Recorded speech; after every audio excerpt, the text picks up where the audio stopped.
Ignition sequence starts. 6, 5, 4, 3, 2, 1, 0. Liftoff. We have a liftoff.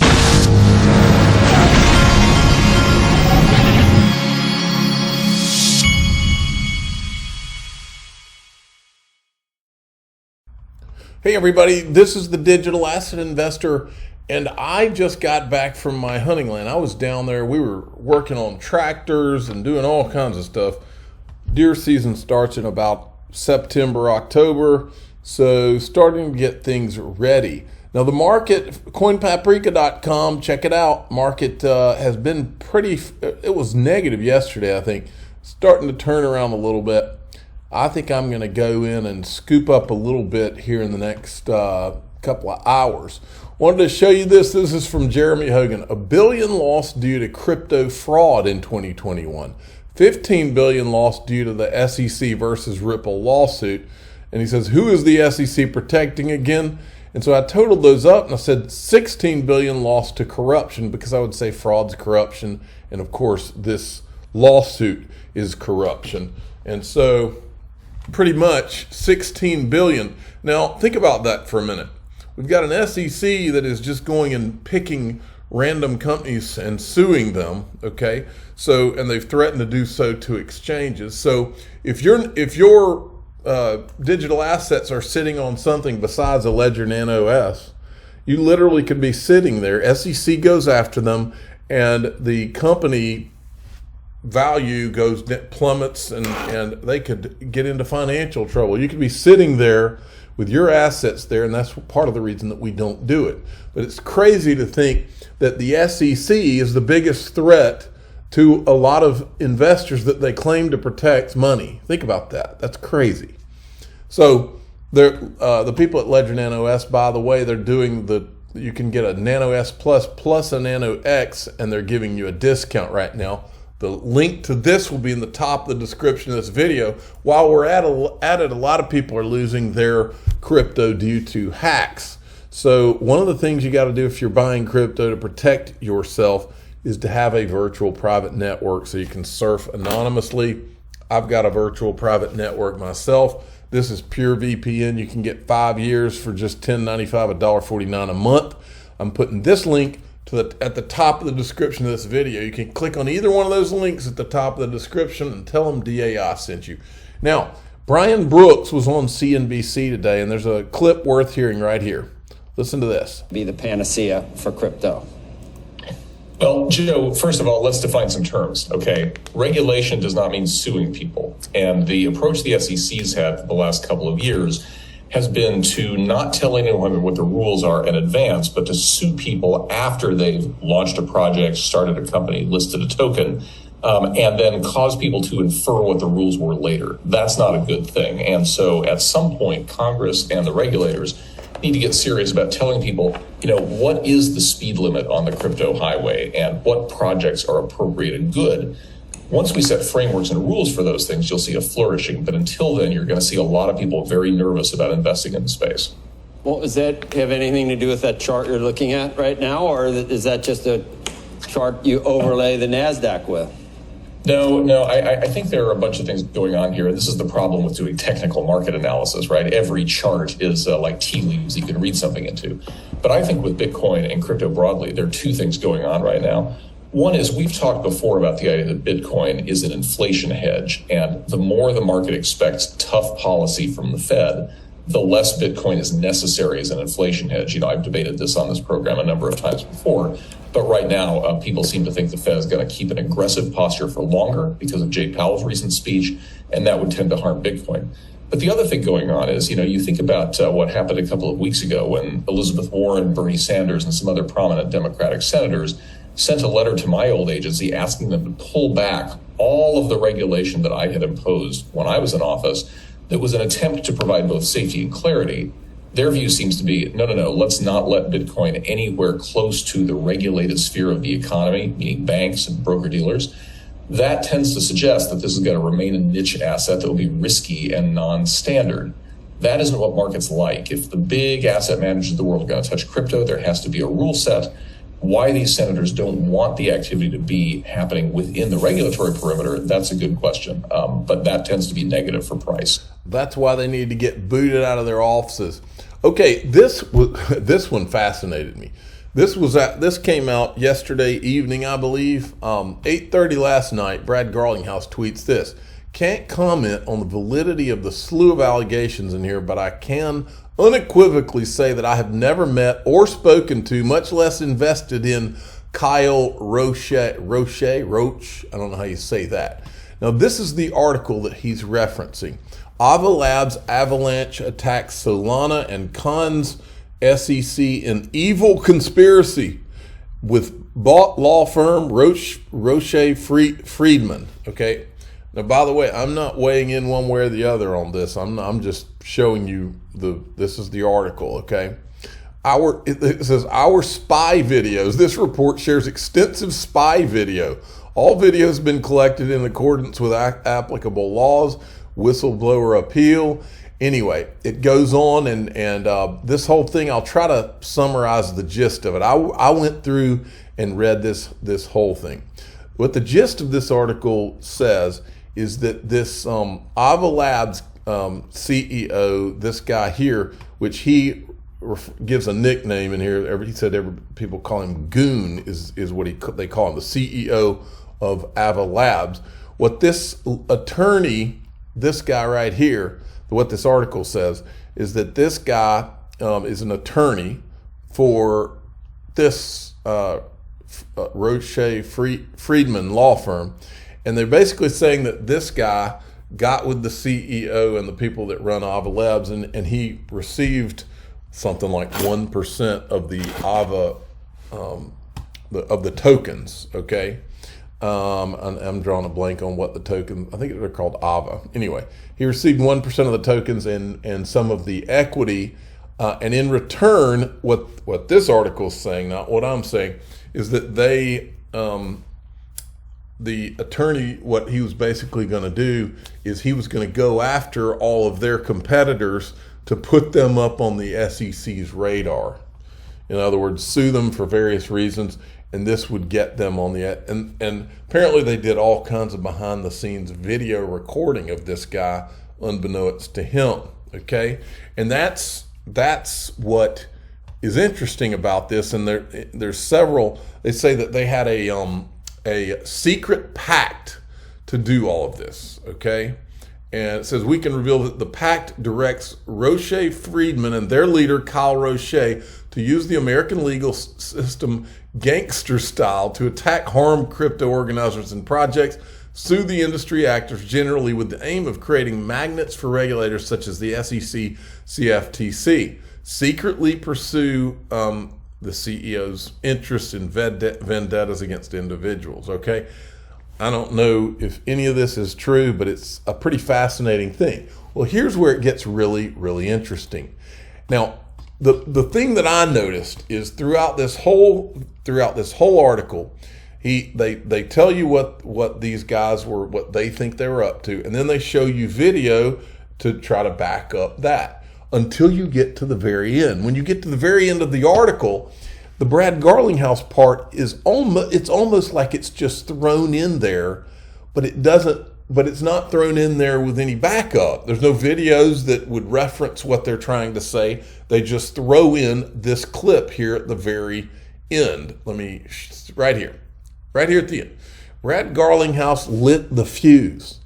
Before Kyle Roche found Roche Friedman and made a pact with Ava Labs, he was relatively lowly associate at the law firm of Boyce Schiller Flexner.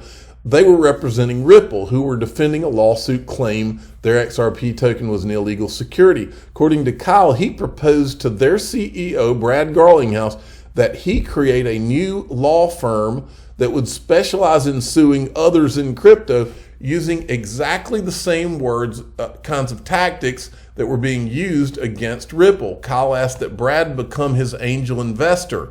And curiously, Brad agreed. One might have expected he would want to see less of this kind of litigation across the industry.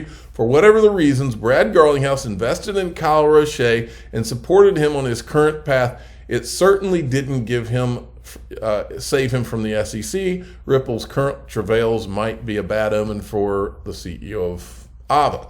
Okay, so nothing in here is saying that Kyle asked Brad to become this angel investor and Brad jumped. Then Brad Garlinghouse says he's never, he says, I can unequivocally say that I have never met or spoken to, much less invested in Kyle Roche.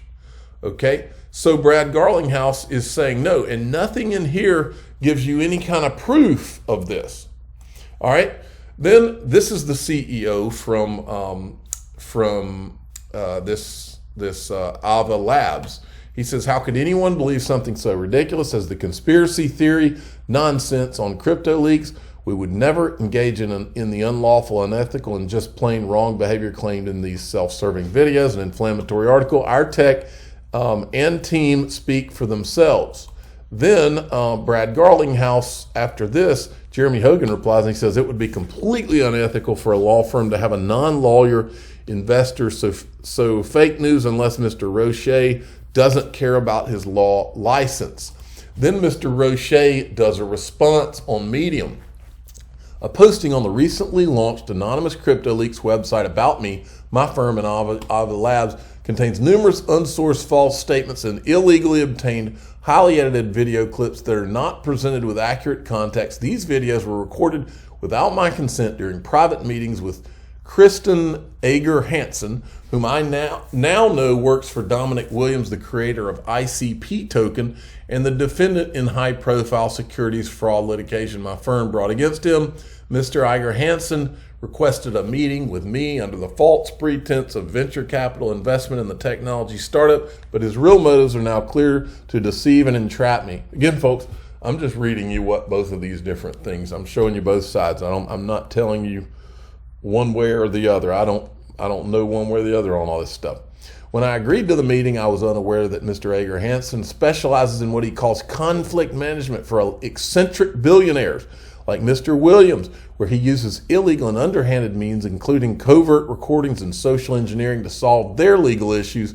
My firm has represented Ava Labs since 2019, contrary to what is presented in the recent unsourced posting by Crypto Leaks. There is not and never has been a secret pact between my firm and Ava Labs. We vigorously deny any allegations of impropriety. Our work with Ava Labs is focused on defense side cases. Typically, in any large corporation, Ava Labs has had no input, control, or insight into any of our firm's plaintiff side class actions cases, and we have never filed a class action on our behalf or at their request. Some statements in the video, in the contrary, are false and were obtained through deceptive means, including a deliberate scheme to intoxicate and then exploit me using leading questions. The statements are highly edited and spliced out of context.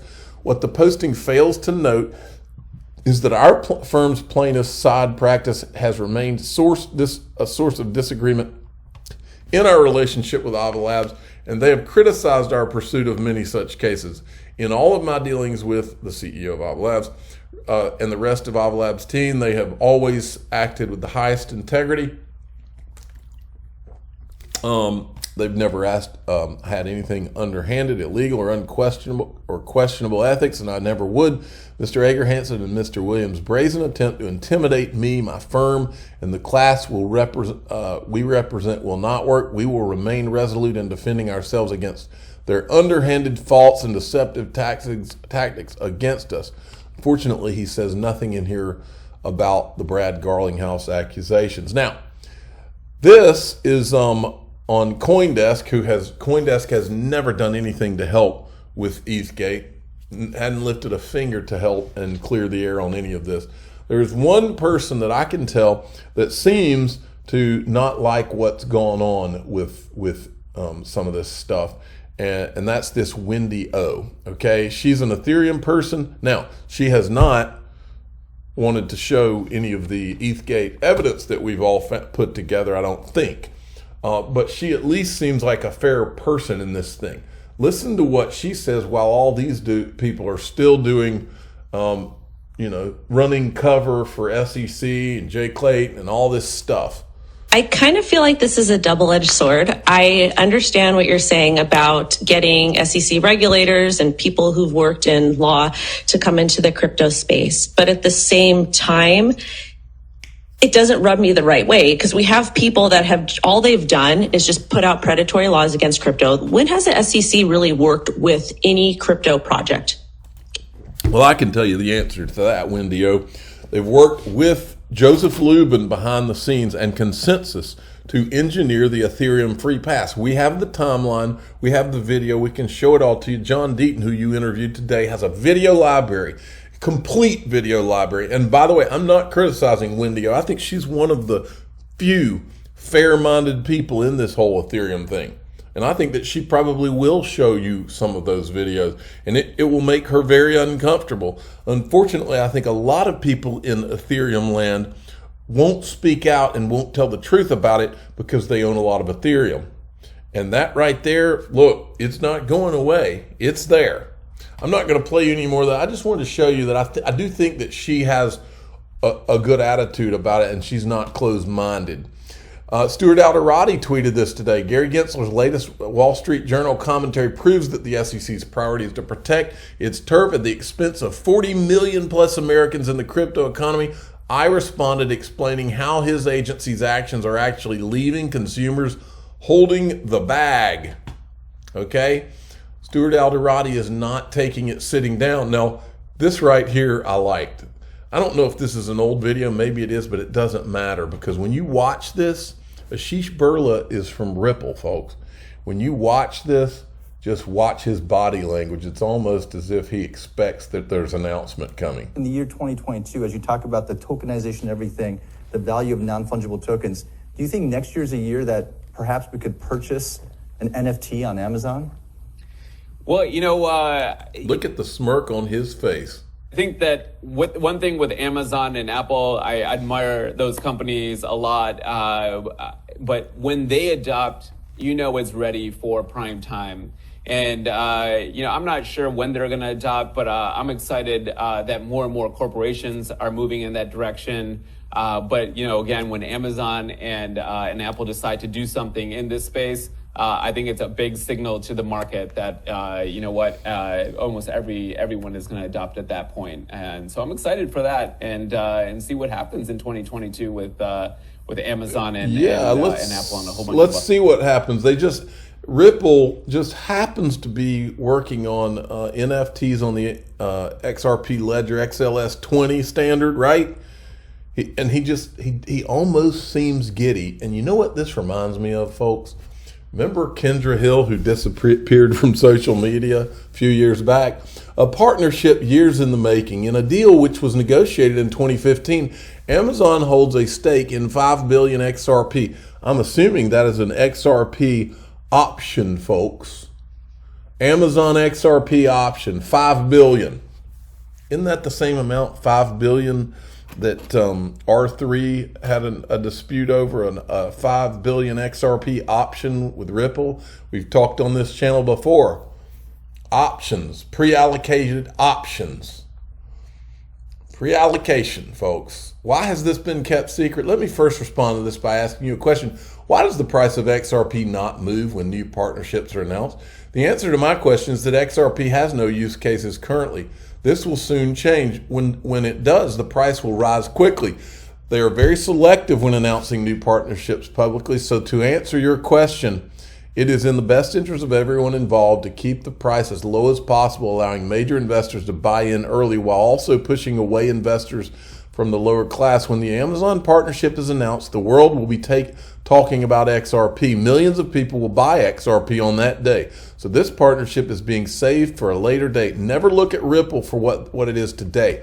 Always assume there are multiple steps ahead at any given time. There are very intelligent people coordinating our world, and nothing is made public before it's meant to be. Well, you have me releasing information that is in my possession. However, no one will be listening to me at this point in time. In the future, my blog post will be discovered. Then you will listen to what I have to say next. Why would Amazon care to partner with Ripple in 2015?